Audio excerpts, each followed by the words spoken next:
దేశమంతా కూడా ఈరోజు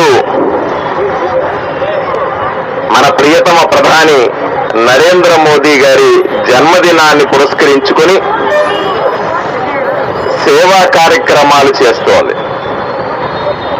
వారోత్సవాలుగా చేస్తున్నటువంటి నరేంద్ర మోదీ గారి జన్మదిన వేడుకలను దృష్టిలో పెట్టుకొని ఈరోజు మొదటి రోజు స్వచ్ఛతా కార్యక్రమాన్ని చేపట్టాం.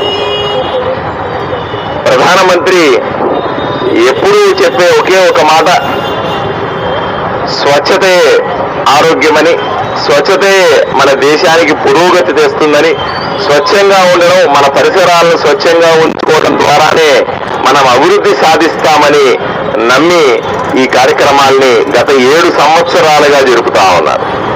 ఇది 7వ సంవత్సరం వారోత్సవాలు జరిపే సందర్భం. ప్రతి ఒక్కరూ కూడా స్వచ్ఛతను పాటించడం గురించి, చేతులు శుభ్రంగా పెట్టుకోవాలి, కడుక్కోవాలి. అలాగే చెత్తను ఎక్కడంటే అక్కడ వేయకూడదు. మనకు మామూలుగా అలవాటు ఉంటుంది, మన ఇంట్లో చెత్తని పక్కింటి ముందు వేస్తాం. ఇటువంటి వేయకూడదు, చెత్త డబ్బాలో మాత్రమే వేయాలి. దాన్ని కూడా చెత్తను కూడా 2 రకాలుగా తడి చెత్త, పొడి చెత్తగా 2గా చేసి వాటిని శుభ్రంగా వేస్తే మున్సిపాలిటీ వాళ్ళు తీసుకెళ్లి దాన్ని డిస్పోజ్ చేయడం జరుగుతుంది. చాలా మందికి ఈ ఊర్లో ఇంకొక అలవాటు కూడా ఉంది. ఇంట్లో చెత్త అంతా మన దగ్గర ఉన్నటువంటి వస్తువులను తీసుకేసి కాలువలో పడేస్తారు. ఈ కాలువలో పోయడం వల్ల కొంత దూరం పోయి బ్లాక్ అయిపోతా ఉంటుంది. దాన్ని తీయలేక మున్సిపాలిటీ ఉద్యోగులు నానా బాధపడతా ఉంటారు. ఎప్పుడు దయచేసి చెత్తను తీసుకెళ్లి కాలువల్లో వేయకూడదు. ఎక్కడైతే మీ వీధి చివర ఉన్నటువంటి డస్ట్బిన్ లేదా ఇప్పుడు చెత్త కలెక్ట్ చేసుకోవడానికి ఇంటింటికి వచ్చి తీసుకుంటున్నారు ఆ చెత్తని. అలాగే ఇవాళ తప్ప కాలువల్లో పడేయడం, కాలువల్లో వాటర్ బాటిళ్లు, ప్లాస్టిక్ వస్తువులు లేదా కవర్లు, మన ఇంట్లో పనికిరాని వస్తువులన్నీ కాలువలో పడేయడం, వాటి తోసేయడం అనే అలవాటు మానుకోవాలి. అంతేకాదు మనము వారానికి 2 గంటలు ప్రతి ఆదివారం, నరేంద్ర మోదీ గారు చాలా స్పష్టంగా చెప్పారు, వారానికి 2 గంటలు, ఆదివారం 10 నుంచి 12 గంటల వరకు కూడా తప్పనిసరిగా మన వీధిని, మన ఊరిని, మన గ్రామాన్ని, మన ఇంటి చుట్టుపక్కల పరిసరాలని శుభ్రంగా ఉంచడానికి కేటాయిస్తే ఎవరికి వాళ్ళు వారానికి 2 గంటలు, సంవత్సరానికి అంటే మనకి 52 వారాలు ఉంటాయి కాబట్టి 100 గంటలు మనము ఆ స్వచ్ఛత గురించి ఆలోచన చేస్తే, మన చుట్టుపక్కల ప్రాంతం గురించి ఆలోచన చేస్తే, తప్పనిసరిగా అందరూ అదే రకంగా పనిచేస్తే ఈ ఊరు బాగుంటుంది, ఈ రాష్ట్రం బాగుంటుంది, ఈ దేశం బాగుంటుందనే ఆలోచనతో నరేంద్ర మోదీ గారు ఎప్పుడు కూడా స్వచ్ఛత గురించి మాట్లాడేవాళ్ళు. అందువల్లే ఈ స్వచ్ఛతా కార్యక్రమాల కిందనే మనము దేశవ్యాప్తంగా సుమారుగా 6 కోట్ల మరుగుదొడ్లు నిర్మించాం. మహిళలు బయటికి వెళ్ళి మరుగుదొడ్లకు వెళ్ళడం, ప్రజలు మరుగుదొడ్లు లేకుండా ఇబ్బంది పడడం, మహిళల ఆత్మగౌరవానికి సంబంధించిన అంశాన్ని దృష్టిలో పెట్టుకొని మరుగుదొడ్లను దేశవ్యాప్తంగా నిర్మించాం. ఇప్పుడు కూడా నిర్మిస్తూ ఉన్నాం. ఆదోనిలో కూడా పలు ప్రాంతాలలో నేను ఎమ్మెల్యే అయిన తర్వాత ఎన్నో ప్లేసులు ఐడెంటిఫై చేశాం. సుమారుగా 10 ప్లేసెస్ లో మనం కొత్తగా మరుగుదొడ్లు నిర్మించే కార్యక్రమాన్ని, పబ్లిక్ టాయిలెట్స్ ని ప్రజలకు అవసరమైన రోడ్లో పోతున్నప్పుడు, బజార్లోకి వచ్చినప్పుడు అందుబాటులో మరుగుదొడ్లున్న అంశం దృష్టిలో పెట్టుకొని వాళ్ళకు ప్రత్యేకంగా మరుగుదొడ్లు అందుబాటులోకి తెచ్చే కార్యక్రమాన్ని కూడా చేపడతా ఉన్నాం. ఇట్లా దయచేసి ఆదోని ప్రజలందరినీ కూడా, రాష్ట్ర ప్రజలందరినీ కూడా నేను విజ్ఞప్తి చేస్తా ఉన్నా, స్వచ్ఛతా ఉద్యమంలో పాల్గొనండి. స్వచ్ఛతా ఉద్యమాన్ని ఏదో ఈరోజు ఒక కార్యక్రమంగా కాకుండా ప్రతిరోజు చేసే కార్యక్రమంగా, ప్రతి ఒక్కరూ ఇంట్లో వాళ్ళు చేసే కార్యక్రమంగా, ఇది మన దైనందిక జీవితంలో భాగంగా ఆలోచన చేసిన రోజు తప్పనిసరిగా ఊరు బాగుపడుతుంది, ఊరు శుభ్రంగా ఉంటుంది. ఊరు శుభ్రంగా ఉంటే మనం ఆరోగ్యంగా ఉంటాయి. మీకు ఒక్కసారి అర్థం చేసుకోవాలి, 70% జబ్బులు మన పరిసరాలు శుభ్రంగా లేకపోవడం వల్ల వస్తాయి.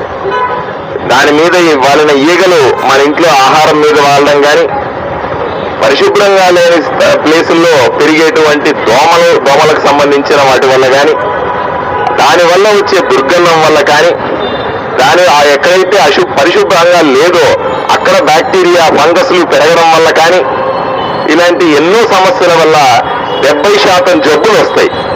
మనం బాగానే ఉంది, మనం చెత్తని యాంటాడ పడేస్తా ఉన్నాము, మురుగు నీళ్లు వచ్చి మన ఇంటి ముందు చేరుతా ఉంటే పట్టించుకోకుండా ఉన్నాం, లేదా వీధుల్లో అంతా కూడా నీళ్లు చేరుతా ఉంటే, వర్షానికి నీళ్లు చేరుతా ఉంటే ఎవరి పాటి వాళ్ళు ఉన్నాం. కానీ దానివల్ల వచ్చే జబ్బులకి ఎంత ఖర్చు పెడుతున్నామో ఒక్కసారి ఆలోచన చేయండి.